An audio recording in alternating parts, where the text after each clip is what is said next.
दोस्तों नमस्कार। आप देख रहे हैं आपका अपना यूट्यूब चैनल माँ भारती हिंदी मंच। साथियों, आप सभी को और आपके परिवार को नव वर्ष 2026 की ढेर सारी शुभकामनाएं। और आपके परिवार के लिए ये नया साल खुशियों की सौगात लेकर आए और आप इस वर्ष में उस सफलता के चरम बिंदु को छुएं जिसके लिए आप और आपका परिवार बेसब्री से इंतज़ार कर रहे हैं। तो फिर से आपको एक बार नववर्ष की ढेर सारी शुभकामनाएं। तो आज इस क्लास में एक पूरी सकारात्मकता के साथ, नई ऊर्जा और नए जोश के साथ हमारा मॉडल पेपर रहेगा ये 4 का। इसको हल करेंगे और इसमें लगभग 40 क्वेश्चन होंगे हिंदी के और हरियाणा जीके का एक पार्ट होगा आभूषण का। ठीक है, तो आइए देखते हैं, शुरू करते हैं। पहला प्रश्न क्या है हमारे सामने। बीना कक्षा की सुहानी कक्षा में सबसे लंबी लड़की है। हाँ, ये बीना नहीं, यहाँ से है सुहानी कक्षा में सबसे लंबी लड़की है में विशेषण कौन सी अवस्था है। तो विशेषण की आपको पता है कि 3 अवस्थाएं होती हैं, मूलावस्था, उत्तरावस्था और उत्तमावस्था। तो इसमें कौन सी हो जाएगी, कक्षा में सबसे लंबी यानी कि सबसे बढ़कर, तो इसमें हो जाएगी उत्तमावस्था। ऑप्शन नंबर जो तीसरा है से ये हो जाएगा इसका उत्तमावस्था। मूलावस्था में किसी के साथ तुलना नहीं होती और जो ये जो है आपका उत्तरावस्था में 2 के साथ तुलना होती है। उत्तरावस्था जो होती है इसमें एक की दूसरे के साथ तुलना होती है। उत्तमावस्था में सबसे बढ़कर होता है वो, सबसे यानी कि श्रेष्ठ। ठीक है, तो इसका ऑप्शन नंबर स हो जाएगा।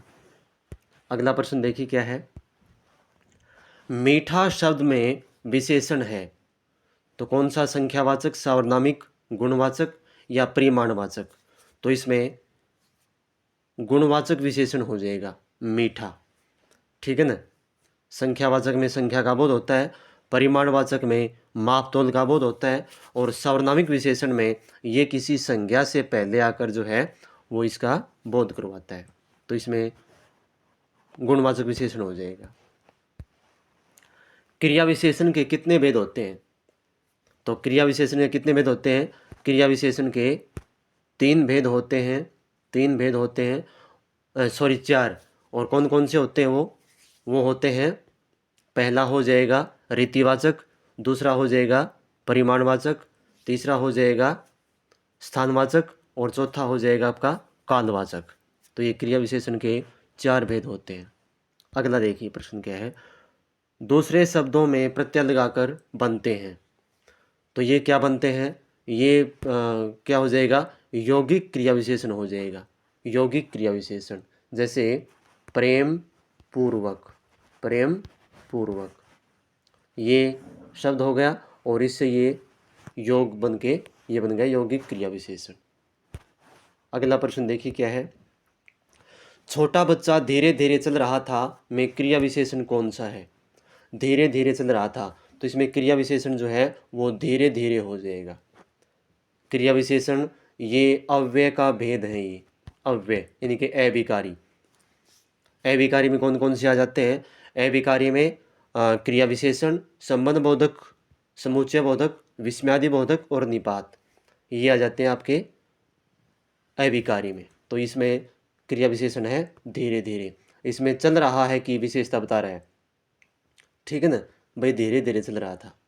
आगे देखिए, अपने साथियों को दोस्तों शेयर करें और जिस साथी ने सब्सक्राइब नहीं किया है वो चैनल को सब्सक्राइब कर लें। आगे देखिए कि कायर कपूत कुचाली यो मर जाते हैं में कौन सा अलंकार है। कायर कपूत कुचाली यो ही मर जाते हैं में अलंकार कौन सा है। तो इसमें कै की आवृत्ति हुई है, कै की आवृत्ति इसमें बार बार हुई है तो इसमें हो जाएगा अनुप्रास अलंकार। जहाँ पे एक ही वर्ण या फिर व्यंजन की आवृत्ति होती है, आवृत्ति का मतलब बार बार आना, तो वहाँ कौन सा होता है, अनुप्रास अलंकार हो जाता है उसमें।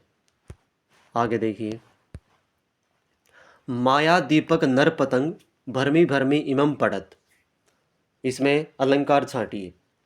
तो देखो इसमें यमक अलंकार छांटिए। इसमें देखो, निम्नलिखित में से यमक अलंकार छांटिए। माया दीपक नर पतंग भरमी भरमी इमम पढ़त। तो इसमें तो हो गया रूपक अलंकार। कौन सा हो जाएगा? रूपक अलंकार है इसमें। नर रूपी पतंग, पतंग मतलब कीट, माया रूपी दीपक, यहाँ उपमेय में उपमान का आरोप किया गया है, रूपक अलंकार है। काली घटा का घमंड घटा, ये हो जाएगा आपका यमक अलंकार। ये हो जाएगा यमक अलंकार। रहीमन पानी राखिए पानी बिन सब सून, पानी गए न उभरे मोती मानस चून, इसमें हो जाएगा आपका सलेस अलंकार। क्योंकि इसमें पानी के जो है 2-3 अर्थ बताए गए हैं, ठीक है ना। तो जहाँ पे एक ही शब्द के बहुत सारे अर्थ निकले वहाँ होता है सलेस। बढ़त बढ़त संपत्ति सलील मन सरोज बढ़ जाई, इसमें हो जाएगा आपका पुनरुक्ति प्रकाश अलंकार, ठीक है। तो इसमें यमक अलंकार कौन से बनेगा? ऑप्शन नंबर ब, इसमें है यमक अलंकार।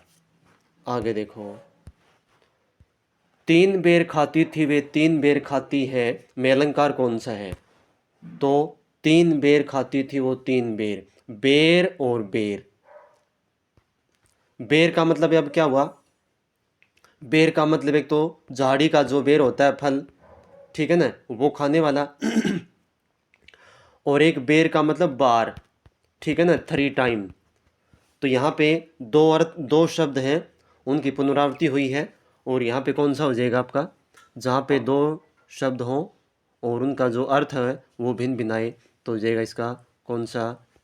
यमक अलंकार हो जाएगा। अगला प्रश्न देखिए,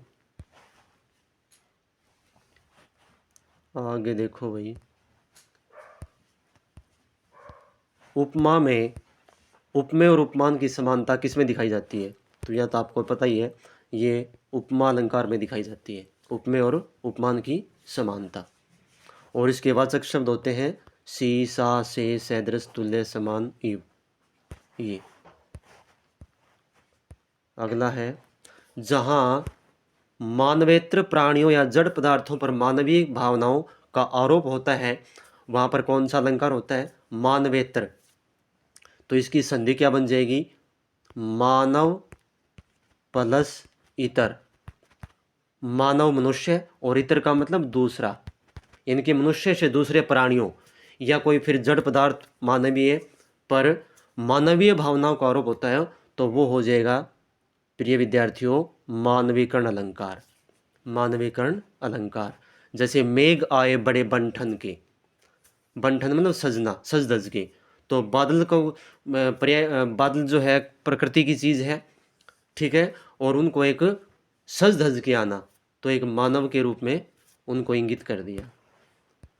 अगला प्रश्न देखो क्या है, आज बाजार बंद है इसलिए कुछ नहीं मिलेगा। अब ये वाक्य से आगे रचना के आधार पर कुछ एक प्रश्न आएंगे।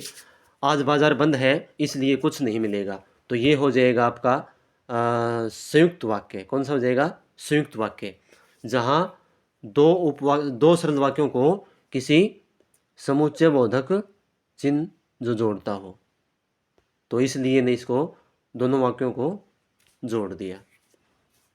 आगे देखिए, वह अपने आप को क्या समझता है? वह अपने आप को क्या समझता है? तो ये हो जाएगा आपका कौन सा? सरल वाक्य। क्या हो जाएगा? सरल वाक्य। उसने संदेश भेजा है कि वह कल आएगा, तो यहाँ पे क्या हो गया? यहाँ पे 2 उपवाक्य होते हैं और उसमें एक मुख्य और दूसरा या एक से अधिक जो है वो उस पर आश्रित उपवाक्य होते हैं, वो क्या कहलाता है? मिश्रित वाक्य। कौन सा हो जाएगा? मिश्रित वाक्य हो जाएगा। तो ये हो जाएगा मिश्रित वाक्य आपका की, और उपवाक्य हो जाएगा ये वाला, और ये हो जाएगा संज्ञा उपवाक्य। कौन सा हो जाएगा? संज्ञा उपवाक्य। आगे देखो भाई, आगे देखिए, आगे देखो कौन सा है। श्रमिकों ने कार्य समाप्त किया और अपने अपने घर चले गए। और देखो ये भाई, और जब और 2 वाक्यों को जोड़ता है तो क्या हो जाएगा? संयुक्त वाक्य हो जाएगा। यो संयुक्त वाक्य। यदि और 2 शब्दों को जोड़ता है तो फिर वो क्या हो जाएगा, वो सरल वाक्य कहलाएगा, न कि संयुक्त वाक्य। तो ये क्या हो जाएगा, संयुक्त वाक्य हो जाएगा। यह परिधान बहुत सुंदर है परंतु महंगा है। तो ये भी कौन सा हो जाएगा, परंतु। परंतु ने क्या दो वाक्यों को जोड़ा है, महंगा है, ये एक वाक्य हो गया, ठीक है ना। यह परिधान बहुत सुंदर है परंतु यह परिधान बहुत महंगा है। ये महंगा है का मतलब यह परिधान बहुत, ये इसी वाक्य में इंक्लूड हो गया, इसलिए कौन सा हो जाएगा, संयुक्त वाक्य हो जाएगा ये भी। अब ये होता कि यह परिधान बहुत सुंदर है, तो ये हो जाता फिर सरल वाक्य। कौन सा हो जाता, सरल वाक्य, क्योंकि इसमें एक उद्देश्य और एक विधेय है। अगला प्रश्न देखो, जिस वाक्य में मुख्य और गौण दो उपवाक्य होते हैं उसे क्या कहते हैं, मुख्य और गौण। गौण का मतलब होता है कोई खास नहीं, उसके ऊपर आश्रित, तो ये हो जाता है मिश्रित वाक्य। कौन सा, मिश्रित वाक्य, अभी बताया था। अब सर्वनाम से संबंधित प्रश्न आ गए। स्वयं है, स्वयं, खुद, अपने आप, ठीक है ना। जैसे वह अपना काम आप कर लेगा, तो वो होते हैं कौन से, निजवाचक सर्वनाम, निजवाचक सर्वनाम। निम्नलिखित में से पुरुषवाचक सर्वनाम का भेद नहीं है, नहीं है पूछा है, तो उत्तम पुरुष पुरुषवाचक का है, मध्यम पुरुष ये भी है, निजवाचक ये पुरुषवाचक का नहीं है। तो ऑप्शन नंबर तीसरा हो जाएगा द वाला। आगे देखो, जैसी करनी वैसी भरनी में सर्वनाम कौन सा है, तो ये जैसी और वैसी, तो ये संबंध जता रहा है एक वाक्य का दूसरे से, तो ये हो जाएगा संबंधवाचक सर्वनाम। जैसा बोओगे वैसा काटोगे, ठीक है ना, जिसकी लाठी उसकी भैंस, ये सारे संबंधवाचक सर्वनाम के एग्जाम्पल हैं। उत्तम पुरुष व मध्यम पुरुष किस सर्वनाम के भेद हैं, तो ये फिर आ गया उत्तम पुरुष और मध्यम पुरुष, तो ये है पुरुषवाचक सर्वनाम के भेद। किसके हैं, पुरुषवाचक के। पुरुषवाचक के तीन भेद होते हैं, अन्य पुरुष, ठीक है ना, मध्यम पुरुष और उत्तम पुरुष, तो ये पुरुषवाचक का भेद हो जाएगा। मैं अपने आप चला जाऊंगा में रेखांकित सर्वनाम का भेद है, ये फिर आ गया। देखो अपने आप, अपने आप स्वयं का बोध हो रहा है, तो क्या हो जाएगा इसमें, रेखांकित सर्वनाम का इसमें रेखा नहीं है, तो इसमें निजवाचक हो जाएगा, निजवाचक। यदि होता मैं को होता तो ये हो जाता उत्तम पुरुष सर्वनाम। आगे देखिए, अगर पढ़ते तो पास हो जाते में रेखांकित सर्वनाम का भेद कौन सा है, अगर पढ़ते तो पास हो जाते, तो ये हो जाएगा आपका कौन सा, ये भी संबंधवाचक सर्वनाम का भेद है, अगर पढ़ते तो पास हो जाते। आगे देखो, दाल भात में मुसलचंद कहावत का अर्थ क्या है, ये लोकोक्ति आ गई। दाल भात में मुसलचंद, इसका अतिथि का आना नहीं, बिना मतलब दखल देना, ये हो जाएगा इसका, बिना मतलब के उसमें हस्तक्षेप करना, ठीक है ना, उसका कोई उसमें रोल है ही नहीं, दो व्यक्तियों के बीच में बेवजह की दखलंदाजी करना, तो ये हो जाएगा इसका सही आंसर, ऑप्शन नंबर बी। निम्नलिखित में से अंतस्थ वर्ण कौन सा है, अंतस्थ वर्ण, तो अंतस्थ वर्ण कौन से होते हैं, य, र, ल, व, ये अंतस्थ वर्ण है सारे, तो इसमें कौन सा है, ये है, इसमें ये, ठीक है ना, ये हो जाएगा ऑप्शन नंबर ए।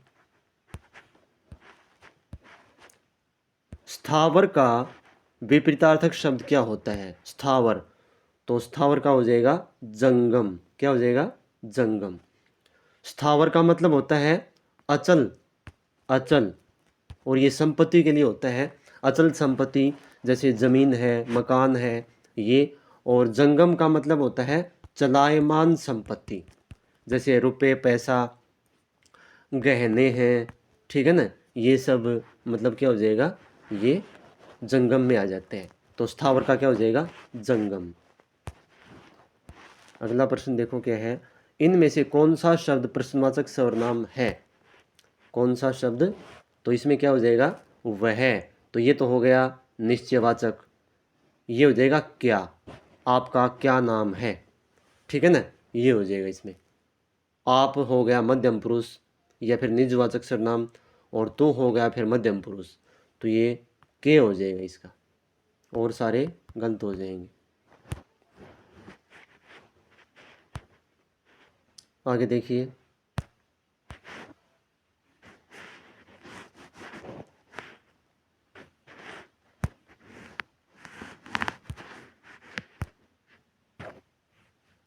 अगला प्रश्न देखो क्या है। अगला प्रश्न है भाई, निम्नांकित में से कौन सा शब्द यौगिक है? यौगिक शब्द, तो यौगिक ये कौन से होते हैं? 3 होते हैं ये, रूढ़, यौगिक और योगरूढ़। तो इसमें कौन सा देखो, पंकज तो है योगरूढ़, पंकज तो है योगरूढ़, जलज भी योगरूढ़ है, ठीक है ना, पाठशाला, पाठशाला, ये हो जाएगा इसका यौगिक शब्द, यौगिक, जो 2 शब्दों के योग से जो बनता हो, वो तो ऑप्शन सी हो जाएगा। आगे देखो, वह का उच्चारण स्थान बताइए। वह का, तो उच्चारण स्थान की जो ट्रिक है मैंने बहुत गजब की डाल रखी है चैनल पे, जिस साथी नहीं देखी वो देख ले, उसके बाद जो है आप उच्चारण स्थान नहीं बोलोगे, ये गारंटी है। तो वह का उच्चारण स्थान क्या है? वह का हो जाएगा आपका क्या? दंतोष्ठ, दंतोष्ठ हो जाएगा। अकेला जो वह वर्ण है एक, जिसका उच्चारण स्थान दंतोष्ठ है, ठीक है, तो ऑप्शन नंबर सी हो जाएगा इसका। स्वच्छ का संधि विच्छेद क्या है? संधि विच्छेद, तो सु अच, सव अच, सव प्लस 6 और सु अच, तो इसका हो जाएगा सु प्लस अच, और ये हो जाएगी आपकी यण संधि। कौन सी हो जाएगी? यण संधि, जो कि स्वर संधि का उपभेद है, सु और अच। कौन सा तत्पुरुष समास का उपभेद है? तत्पुरुष समास का उपभेद, तो तत्पुरुष समास के 2 उपभेद हैं। कौन सा? एक तो कर्मधार्य, कर्मधार्य, और दूसरा है आपका द्विगु, ठीक है ना, तो इसमें दवंदव द्विगु हो जाएगा इसमें, ये वाला, ठीक है, ऑप्शन नंबर बी। मैला आंचल के रचनाकार कौन है? तो ये मैला आंचल एक जो है क्या है, ये उपन्यास है, उपन्यास है, काफ़ी फेमस है ये, और ये है फणीश्वर नाथ रेणु द्वारा रचित, फणीश्वर नाथ रेणु द्वारा रचित है उपन्यास है ये मैला आंचल। आगे देखिए, स्पर्श व्यंजनों की संख्या कितनी है? तो स्पर्श व्यंजनों की संख्या कितनी है भाई? इनकी संख्या है 25, और ये होते हैं आपके क से लेकर मैं तक, ठीक है। आगे देखो, स का उच्चारण स्थान क्या है? तो दंतव्य, स रे वाला है, और इस स का उच्चारण स्थान क्या है? दंत है, क्या हो जाएगा? दंत। तीनों स का जो है उच्चारण स्थान अलग अलग है, जैसे सलगम वाला स है, इसका हो जाएगा आपका तालु, क्या हो जाएगा? तालु। और जो प वाला स है, इसका हो जाएगा मूर्धा, मूर्धा। उच्चारण स्थान की गजब की ट्रिक है, जाके देखना चैनल पे। व्यर्थ का संधि विच्छेद, व्यर्थ, वी अर्थ, व्यर्थ अर्थ, वे अर्थ, तो इसका हो जाएगा वी और अर्थ, वी और अर्थ, और ये भी क्या हो जाएगी? यण संधि बनेगी। कौन सी? यण संधि। आगे देखो दोस्तों, अपने साथियों को शेयर जरूर करना वीडियो। क्लास बहुत ही गजब के प्रश्न हैं आपके लिए, आए हुए प्रश्न हैं बहुत सारे। रसोई घर में जो समास है वह है, तो रसोई घर, तो इसका विग्रह क्या हो जाएगा? रसोई के लिए घर, न कि रसोई का घर, तो रसोई के लिए घर, तो ये हो जाएगा तत्पुरुष समास आपका। कौन सा?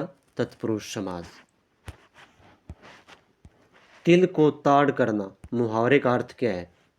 तिल को ताड़ करना, लंबा करना, थोड़े में अधिक कहना, मर जाना, बहुत बढ़ा चढ़ाकर कहना। तो ये हो जाएगा इसका, कोई भी छोटी सी बात हो उसको बहुत बढ़ा चढ़ाकर कहना, ये हो जाएगा इसका तिल का ताड़ बनाना। तिल छोटी चीज़ होती है और ताड़ क्या होता है? ताड़ एक बहुत लंबा वृक्ष। तो तिल का ताड़ बनाना ऐसे होता है। निम्नांकित में से जो तत्सम शब्द है वह छांटिए। तो तत्सम शब्द क्या है? आग तो हो जाएगा, तद्भव है ये ग्राम, ग्राम हो जाएगा तत्सम, और इसका तद्भव हो जाएगा गांव, गांव। ठीक है, तो ऑप्शन नंबर बी सही हो जाएगा इसका, ये तत्सम शब्द है। अलमारी से किताब निकाल ली गई, वाक्य में अलमारी से जो कारक है वह कौन सा है? तो अलमारी से किताब निकाल ली गई, तो किताबों का और अलमारी का जो है वो क्या हो रहा है? अलगाववाद हो रहा है वो। ठीक है ना, तो कौन सा समास हो जाएगा? जहाँ दोनों चीज़ों का अलगाववाद हो वहाँ होता है अपादान कारक, अपादान कारक। अगला प्रश्न देखो, उपर्युक्त का सही संधि विच्छेद क्या होगा? उपर्युक्त, तो इसका हो जाएगा ऊपरी प्लस उक्त, ऊपरी उक्त, और ये भी यण संधि रहेगी, यण संधि जो स्वर संधि का पार्ट है। अगला प्रश्न देखो, यथाशक्ति में कौन सा समास है? तो यथाशक्ति में समास है आपका अव्ययभाव। कौन सा समास? अव्ययभाव, और इसका विग्रह हो जाएगा शक्ति के अनुसार, शक्ति के अनुसार, और अव्ययभाव समास हो जाएगा। आगे देखो, उगते हुए सूर्य को नमस्कार। इस वाक्य में उगते हुए क्या है? तो उगते हुए क्या है? पदबंध है, समासिक पद, अव्यय या उपवाक्य। तो इसमें उगते हुए क्या है? तो ये है पदबंध हो जाएगा, ये पदबंध क्या हो जाएगा? पदबंध हो जाएगा। आगे देखो, कौन सा अविकारी है? अविकारी, चूहा, गाना, अचानक, वह। तो चूहा क्या है? ये तो विकारी है, चूहा, चूहिया, चूहे, इसका बहुवचन भी बनता है, लिंग भी बदला जा सकता है। गाना ये क्रिया है, ठीक है ना, क्रिया भी किस में आती है? विकारी में आती है। अचानक ये हो जाएगा अविकारी, ये अविकारी है। वह अचानक से आधमका, वह अचानक से आधमकी, अचानक बिजली कड़कने लगी। तो ये इसमें कोई परिवर्तन नहीं होता, ये इसका आंसर हो जाएगा वह, ये भी विकारी है। तो ऑप्शन नंबर से हो जाएगा इसका। तो दोस्तों ये थे हिंदी के प्रश्न। अब आते आभूषण, आभूषण के। देखो इसमें क्या है, तो आरसी ये क्या होती है? आईना जड़ित अंगूठी, जिसमें स्त्रियां दाहिने हाथ के अंगूठे में पहनती हैं। छोटा सा आईना एक कब्जे से जुड़ा होता है, जिसे ऊपर नीचे करने से आईना खुलता है और बंद होता है। तो ये होती है आरसी। पूछा गया था एक बार, ये एसएससी ने पूछा था क्या होती है आरसी। फिर है कंठी। कंठी सोने के मनकों की बनी हुई कंठमाला, जिसे महिलाएं पहनती हैं। इसे पेंडेंट में जो लटकन होती है उसे पीतल के पत्ते की तरह बनाया जाता है और ठप्पा लगाकर उभरी हुई आकृतियां बनाई जाती हैं। तो ये होती है कंठी। कंठ मतलब गला, और कंठी गले में पहने जाने वाली, ऐसे याद रख लो इसको। फिर है कठला, गले का एक आभूषण होता है ये। इसमें आमतौर पर सूती एवं रेशमी धागों को मिलाकर बल देकर बनाई गई डोर में बड़े बड़े मोती पिरोए जाते हैं, तो उसको बोलते हैं कठला। ये भी किसका है? महिलाओं का आभूषण है। उसके बाद है कर्णफूल। कर्ण मतलब कान, और फूल, फूल मतलब गहना। स्त्रियों द्वारा पहना जाने वाला कान का गहना है, जिसे कान के निचले हिस्से में पहना जाता है, ठीक है ना, निचले हिस्से में। फिर है कांगनी। हल्के कंगन को कांगनी कहा जाता है। यह कलाई का आभूषण है। किसका है? कलाई का। कोका, जो कि प्रसिद्ध है काफ़ी महिलाओं के लिए। सोना, चांदी या जड़ाऊ हीरे से बना दाने के आकार का एक आभूषण जिसे महिलाओं द्वारा नाक में बाईं ओर पहना जाता है, तो होता है कोका। फिर गजरियों, ये पाँव में पहने जाने वाले आभूषण चांदी से बने होते हैं, जिसको बोलते हैं गजरिया। गुलबंद, महिलाओं द्वारा पहना जाने वाला आभूषण जिसमें पट्टी पर छोटे तथा सुनहरी पुष्प वाले दाने जड़े होते हैं।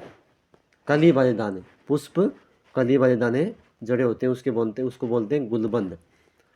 फिर है चंदनहार, यह औरतों द्वारा पहना जाने वाला वक्षस्थल का गहना है जिसमें कई लड़ियां और बीच बीच में कई टीकड़े, क्या होते हैं टीकड़े? आयताकार टुकड़े। इसे रानी हार भी कहा जाता है, रानी हार। फिर है चुटकी, सुहागिन स्त्री द्वारा पैर की अंगुली में धारण की जाने वाली चांदी की छल्ली को चुटकी या बिछुए कहा जाता है। आगे छाछ, चांदी से निर्मित होता है ये, और यह पूरे माथे पर लटकाया जाता है, यह भी महिलाओं का है। जंजीर, सोने निर्मित श्रृंखला या माला जिसे स्त्री पुरुष दोनों धारण करते हैं, यह चांदी से बनी हो सकती है, तो ये होती है जंजीर। आगे है झालरा, गले में पहनने का लंबा हार जो अधिकतर चांदी के सिक्कों की डोर में 3-4 अंगुल के अंतर पर गूंथने से बनता है, तो वो है झालरा। फिर है दस्तबंद, यह हाथ में पहना जाने वाला आभूषण है, ठीक है ना, दस्तबंद। पतरी, गले का तबीज जिसकी आकृति पान अथवा सहतूत के पत्ते जैसी होती है। फूल, यह सिर के ऊपर बांधा जाता है। बटन, यह सोने अथवा चांदी का आभूषण है। सामान्य बटनों के स्थान पर जंजीर के साथ बटन लटके होते हैं। इसे कुर्ता, कुर्ती और कमीज के साथ भी पहना जाता है। फिर बाली, यह कानों में पहना जाने वाला आभूषण है। बुजनी, यह कानों में पहनी जाती है और यह कान के अन्य गहनों के साथ कानों की शोभा बढ़ाती है। बोरला, यह माथे के बीच में लटकता हुआ पहना जाता है। मुर्की, कान का बालिनोबा आभूषण जिसे पुरुष ही पहनते हैं, ये जो है पुरुषों का आभूषण है। शीश फूल, गोलाकार टीकड़ों से बना यह सिर का एक गहना है जिसे स्त्रियां धारण करती हैं। श्रृंगार पट्टी क्या होती है? मस्तक का एक आभूषण जिसे कोड़ी, जूड़ा, विरलता और बंदनी भी कहा जाता है। उसके बाद है हंसली हांसला, महिलाओं द्वारा गले में पहना जाने वाला एक आभूषण जो गले के नीचे स्थित हंसली हड्डी की को सुरक्षा प्रदान करता है। उसके बाद है हथफूल, लड़ियों के साथ अंगूठियों जड़ा हुआ एक गहना जिसे त्योहारों या विवाह आदि पर महिलाएं धारण करती हैं। तो दोस्तों, ये थी आज की क्लास। उम्मीद करता हूँ कि कुछ न कुछ सीखने को मिला होगा आपको नया, और इस प्रकार से आपके लिए अच्छे से प्रश्न लेके आते रहेंगे। जुड़े रहिए हमारे साथ। मिलते हैं जल्द ही एक नई कक्षा में। धन्यवाद। जय हिंद, जय भारत।